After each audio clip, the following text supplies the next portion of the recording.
반갑습니다. 저는 8년째 남남 북녀 통일 가정을 이루고 살고 있는 김디모데 목사입니다.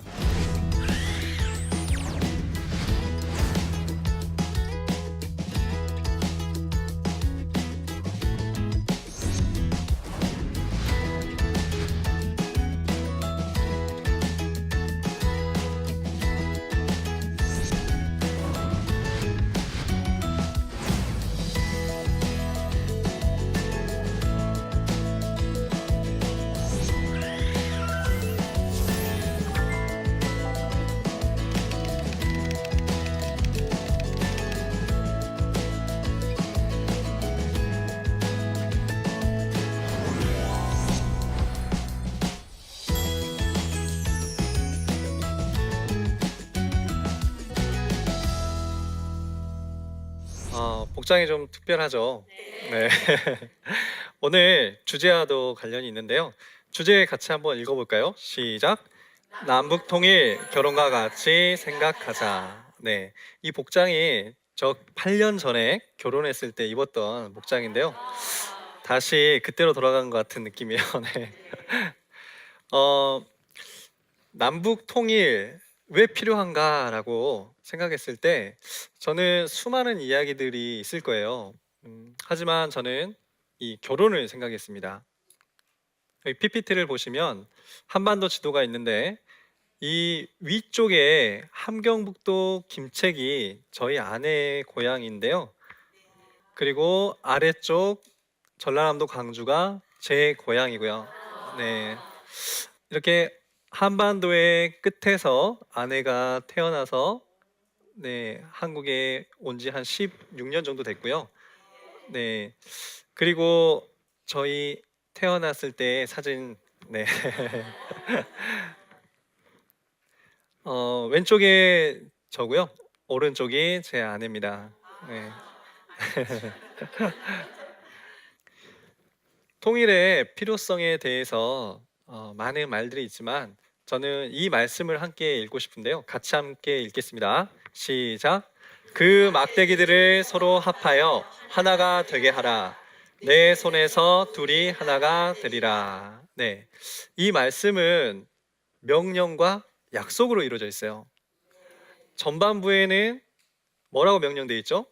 그 막대기들을 서로 합하여 하나가 되게 하라. 그러면 어떤 약속이 주어져 있죠?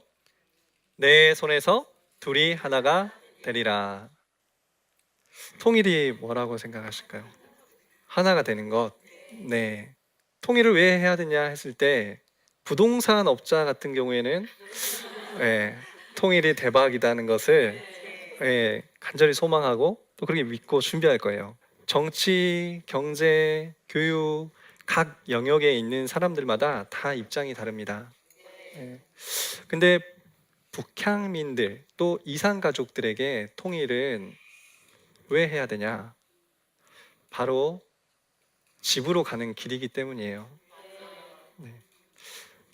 홀로 와 있는 우리 북향민 청소년들 입장에서 생각해 보면 외롭게 가족하고 친척하고 친구들하고 헤어져서 다시 만나지 못하고 있는.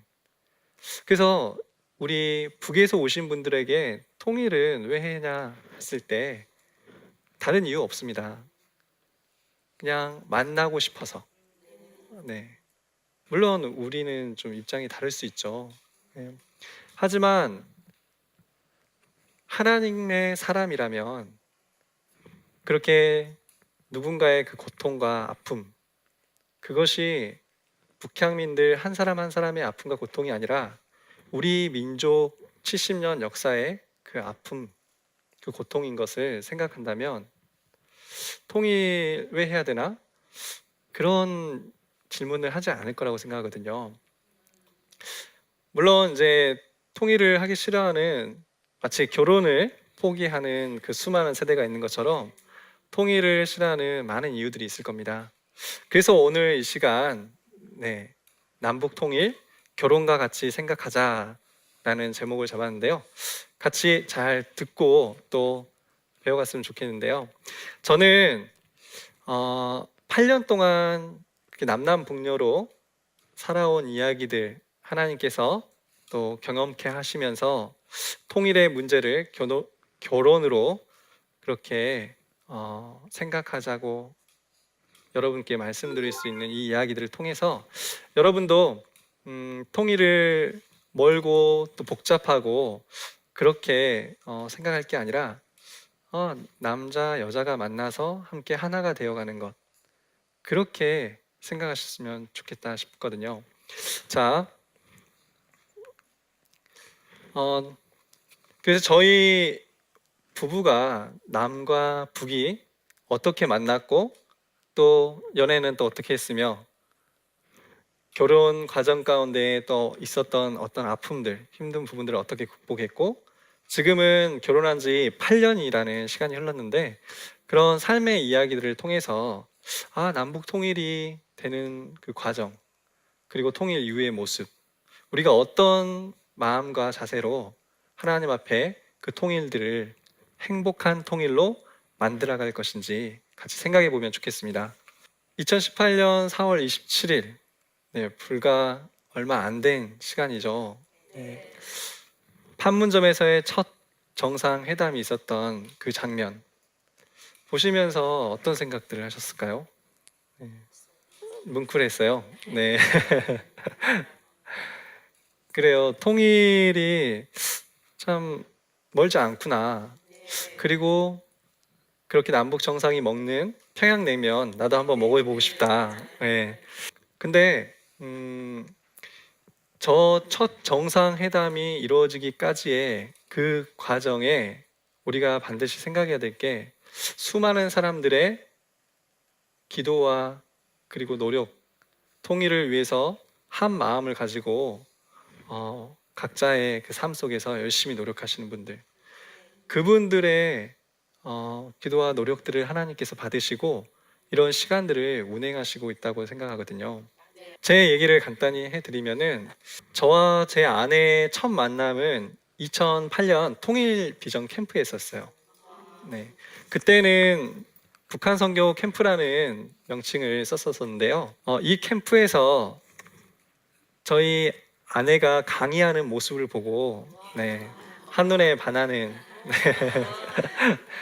근데 이 첫 만남, 제가 이 캠프에 참여하기까지는 한 6개월 동안 제가 통일에 대한 열망을 가지고 끊임없이 어떻게 내가 통일을 위해서 뭔가를 해야 될까, 그런 6개월의 시간들이 있었었고, 그리고 통일에 대한 사명을 하나님 주셨을 때 하나님, 제 인생을 북한과 통일을 위해서 올인하겠습니다. 다 바치겠습니다.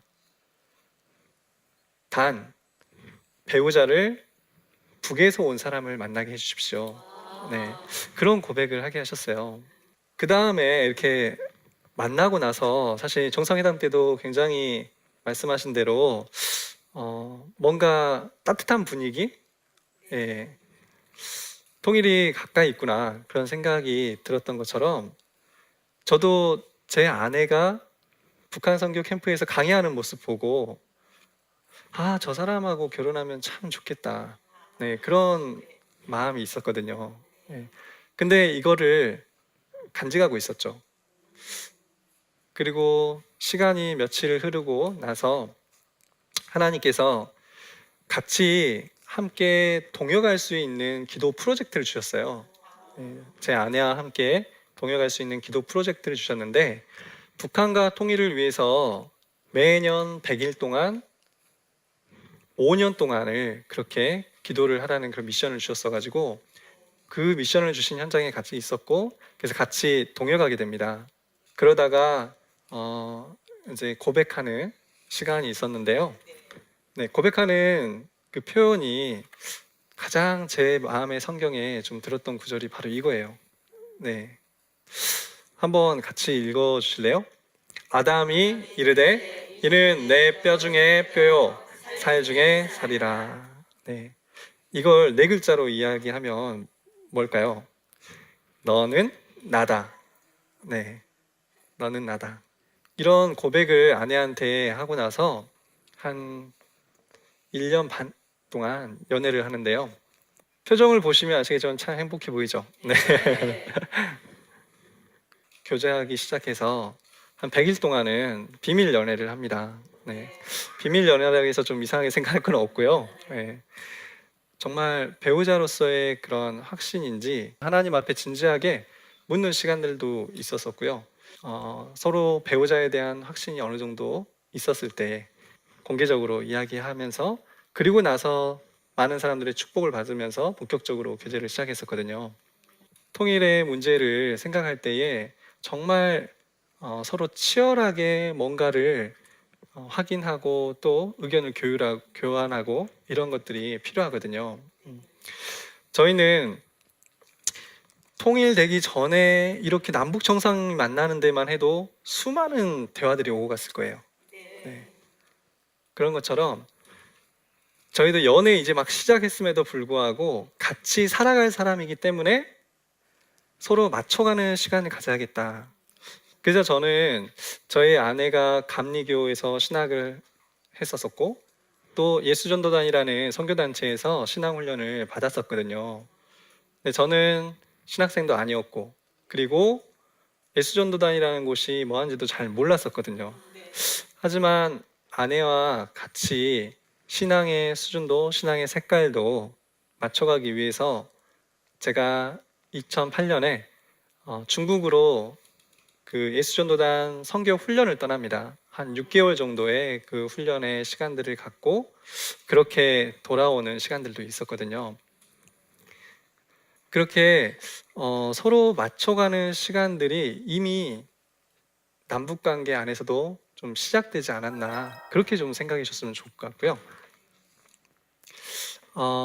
그렇게 1년 반의 시간이 저는 제 개인적으로는 연애의 시간이지만 네, 남북관계를 생각했을 때는 남북 교류 협력의 시간으로 그렇게 생각을 했거든요.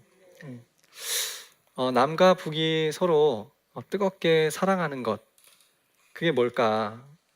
서로 확성기로 서로 비방하고 이것이 아니라 지금 이제 확성기 다 치운 것처럼 이제는 개성공단 그리고 금강산 관광 그 외에도 수많은 일들을 앞으로 풀어가야 되는데 그렇게 서로 남북 교류 협력의 시간들이 얼마나 잡아야 될지는 잘 모르겠지만은 굉장히 많이 필요한 것 같아요. 그런 시간들이 많이 흐르고 나서 이제 우리 언제쯤 결혼합시다. 제가 그렇게 프로포즈를 했던 시간들이 있었거든요. 네. 수많은 사람들 앞에서 집회가 다 끝나고 그렇게 깜짝 이벤트로 노래를 불러주면서 프로포즈를 했던 그런 시간이 있었습니다. 네. 제가 참을 수 없겠더라고요. 네. 그 사랑을 언제 결혼하자고 표현을 해야 될 수밖에 없는 그 마음을 하나님 주신 것처럼 1년 6개월의 그 시간들이 굉장히 쌓이고 쌓여서 저런 결혼을 선포한 것처럼 남북 관계에서도 교류 협력을 통해서 이제 언제쯤 통일을 합시다. 그렇게 합의하는 과정이 필요하다고 생각하거든요. 근데 결혼을 반대하는 제 가족들이 있었습니다. 사실 이 반대하는 가족들 한 명 한 명을 설득해 가는 시간들이 1년 반 동안 있었었고요. 남북 교류만 한 게 아니라 그렇게 둘이 연애만 한 게 아니라 끊임없이 내 주변, 내 가족 그렇게 설득해 가는 과정이 있었던 것처럼 우리 남북 간에 서로 교류 협력하면서도 그렇게 주변 강대국들 설득하는 그런 지혜와 결단 이런 것들이 필요한 것 같아요. 하지만 가족들 전부가 그렇게 마음이 돌아서서 찬성한 건 아니었어요. 예. 끝내 결혼식에 참석하지 않은 사람도 한 명 있었거든요. 예. 그게 이제 아픔이긴 하지만 그럼에도 불구하고 예, 결단과 추진력이 필요한 것 같습니다. 지금 남북 관계에 대해서도 주변 강대국들이 어떤 생각들, 어떤 계산을 할지는 모르겠지만 우리가 잘하는 게 중요한 것 같아요. 네. 그랬을 때 하나님께서 정말 이 남북이 통일됐을 때 온 열방의 민족들이 와서 축하하고 축복해주는 그런 축제가 일어나지 않을까 그런 상상을 해봅니다. 저는 개인적으로 정말 연애부터 지금까지 너무 행복하게 하루하루를 살아가고 있거든요. 그런 것처럼 남북 관계에도 통일 이후에도 계속 그 행복이 이어지려면 어떻게 해야 될까 그런 생각들을 많이 합니다. 결혼 이후엔 근데 연애 때와 또 다른 현실이잖아요. 예. 그래서 제 8년의 시간들을 보니까 먼저 남북이 하나 됐을 때에도 서로 다름에 대한 그런 적응기가 반드시 필요한 것 같아요. 70년이라는 긴 시간 동안 정말 많이 달라온 것들이 있는데 그런 것들을 서로 적응해가는 시간들이 반드시 필요하거든요. 예를 들어서 저희 부부는 이런 게 좀 달라요. 남한 사람들은 굉장히 선택의 폭이 넓습니다. 그래서 치킨 하나 먹는다고 해도 치킨 종류가 얼마나 많아요. 네. 근데 우리 북향민 분들은 그런 문화에 그렇게 다양한 것들을 선택할 수 있는 그런 환경에서 살아오지 않았기 때문에 뭔가 이렇게 막 복잡한 그런 것들이 좀 이해가 안 되는 편이세요. 사실 이제 남북 전쟁이라는 표현을 했는데 결혼 초기엔 정말 많이 싸웠어요. 네. 하지만 그런 것들이 적응하는 시간들을 통해서 다행히 이혼까지 가지 않고 네, 이렇게 행복하게 살고 있는데요. 정말 이 서로의 다름에 대한 것을 인정하고 좀 적응하려고 하는 것, 그런 것들 또한 잘 해나가야 되는데요. 그걸 누가 하냐? 이 강의를 듣고 있는 여러분 한 분 한 분이 그런 서로 적응해 가게끔 하는 그런 역할들을 감당하셨으면 좋겠습니다. 저희 아내가 물에 대한 공포가 있어요. 네. 그래서 물을 수영을 못할 뿐만 아니라 바다에 들어가는 것 자체를 두려워하거든요. 왜냐, 한번 바다에서 놀다가 빠져 죽을 뻔한 그런 파도가 덮쳐가지고 죽을 뻔한 그런 경험이 있기 때문에 그게 트라우마로 남아 있거든요. 근데 그 사실을 알고 있다가 결혼하고 나서 저희가 신혼여행을 갔는데 그때 이렇게 스킨스쿠버 바닷속에 들어가서 물고기들 이렇게 같이 노는 그런 코스가 있었었는데 아내가 계속 정말 막 울 정도로 하기 싫다고 혼자 하라고 그래서 좀 기다려주고 그리고 또 설득하고 또 기다려주고 같이 해보자. 되든 안 되든 일단은 들어가 보자. 준비가 안 돼서 들어가 보자. 그렇게 해서 이제 같이 들어가게 됐어요. 예. 들어갔다가 안 되면 나오면 되지 않냐. 근데 정말 본인도 그렇고 주변 사람들이 다 놀래가지고 저보다 더 자연스럽게 들어가가지고 네, 호흡하면서 지금 물고기하고 같이 노는 그런 모습이거든요. 이 말씀을 드린 이유는 남한도 북한도 부족한 부분들이 다 있어요. 네. 하지만 서로 그렇게 좀 못할 것 같고 좀 부족한 것 같고 그런 거에 대해서 좀 기다려주고 함께 해보자 도전하는 것 네. 그것이 남북 관계에서도 굉장히 필요하고 중요하다고 생각합니다. 남북을 생각했을 때 경제적인 잣대로는 남한이 굉장히 우월의식을 가질 수 있다고 생각을 해요. 하지만 결혼해서 살아보니까 제가 부족한 게 정말 많아요. 저는 이렇게 강의도 약간 힘들게 하는데 아내는 정말 좌중을 휘어잡거든요. 예. 어, 사람을 뭐가 더 가지고 있으니까 경제적으로 뛰어나니까 이런 여러 가지 기준과 바라보는 그런 것들 때문에 무시하고 그럴 수도 있는데 결코 우리 북한을 남한이 우월의식을 갖거나 또 무시하는 그런 태도로 갖지 않는 게 중요하지 않을까 그런 생각도 합니다. 서로 부족한 것을 이렇게 같이 도전해 가고 참아주고 그 도전에서 성공했을 때 같이 기뻐하고 그런 것이 통일의 행복한 모습이 아닐까 그런 생각을 합니다. 제가 행복이 넘치는 교회 담임 목회를 하고 있고 또 북향민들만을 향해서 계속해서 달려와 가지고 아리랑 컵밥 사장도 하고 있고 그리고 여러 가지 북향민들을 위한 일들을 하고 있지만 저희 아내는 남한 사람들을 깨우기 위한 역할들을 하고 있거든요. 예, 전혀 다릅니다. 저는 북향민들을 만나고 아내는 북향민이지만 남양민들을 대상으로 통일에 대한 하나님 아버지의 그 마음들을 전하고 그렇게 역할이 서로 나눠져 있지만 함께 통일에 대해서 같이 이런 자리랄지 그리고 이야기를 하는 것은 굉장히 남남북녀 통일 가정을 이루어 살아가는 입장에서 듣는 사람들로 하여금 굉장한 그 영향력을 발휘하는 것 같아요. 이 그림 보시면서 혹시 어떤 생각이 드실까요? 나란히 이렇게 일부러 표현을 해놨는데 한쪽에는 한반도 지도가 있죠. 네, 한쪽에는 제가 아내를 업고 있잖아요. 네, 남한이 북한을 업고 있는 모습, 그게 지금 한반도의 모습 보이시죠? 네. 저는 남북 통일 결혼과 같이 생각하자 그런 주제로 여러분에게 나눴는데요. 결혼 또한 남자든 여자든 누군가가 어떤 역할에 있어서 저렇게 밑에서 받쳐주거나 또 때로는 위에서 저렇게 편안히 쉼을 얻거나 그런 시간들이 필요하듯이 남북 통일에서도 통일 이후에도 끊임없이 서로 의지하고 또 버팀목이 되어주고 그런 역할들이 필요할 것입니다. 그 역할들에 저렇게 튼튼한 남한 사람이 받쳐주는 것이 이렇게 생각하시면 좋을 것 같아요. 통일을 향해서 하나님 아버지의 그 사랑을 가지고 자기가 갖고 있는 모든 달란트 역량을 통해서 저렇게 북한을 받쳐주고 싶은 사람들, 그런 사람들이 한 사람 한 사람 더 많아지면 많아질수록 통일은 더 빨리 오고 더 가까이 올 거라고 생각합니다.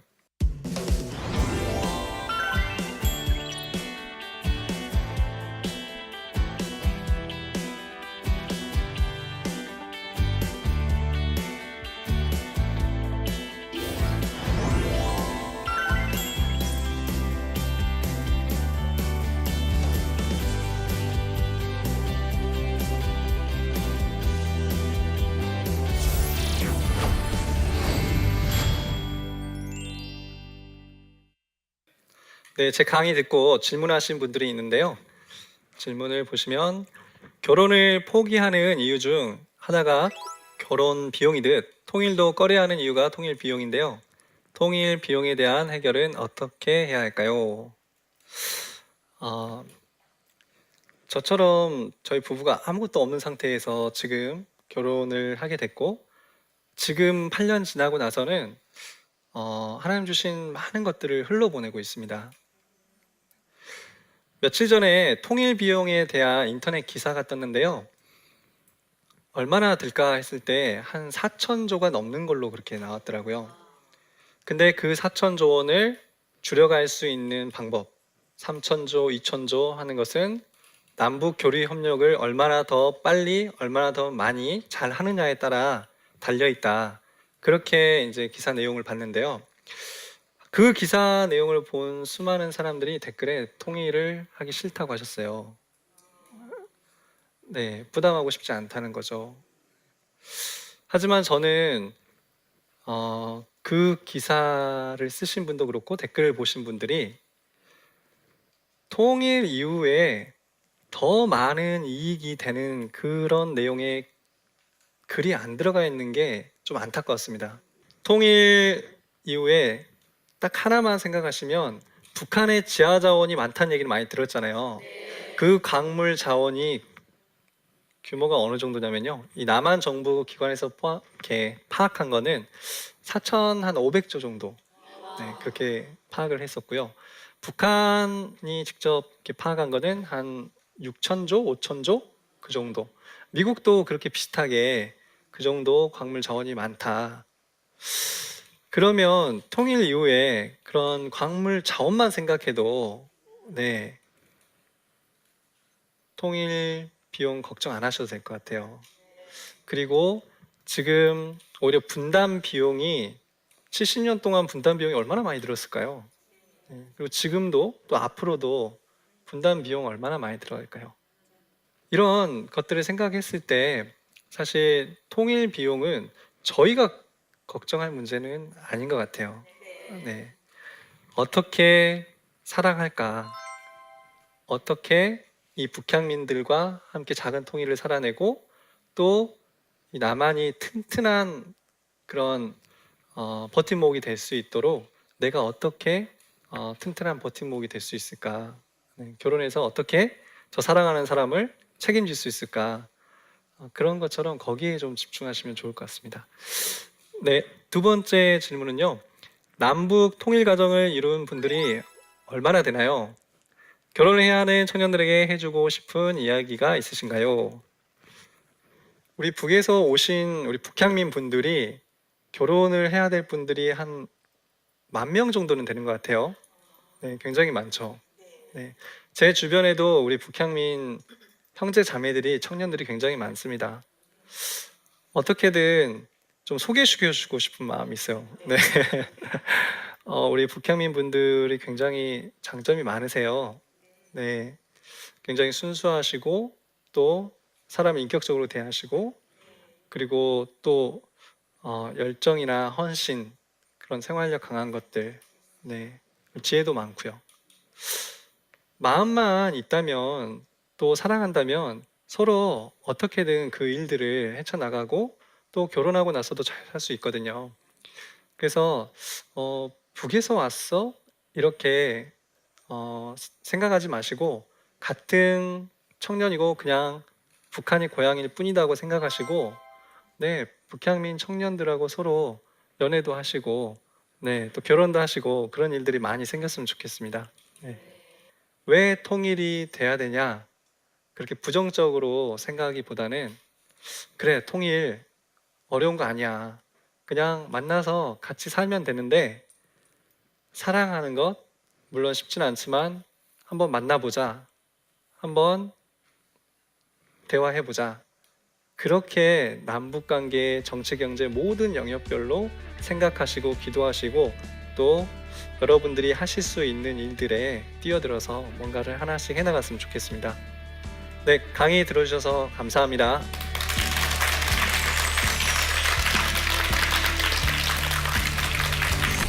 탈북민, 세터민, 귀순용사, 북한 이탈주민 이런 용어 들어보셨죠?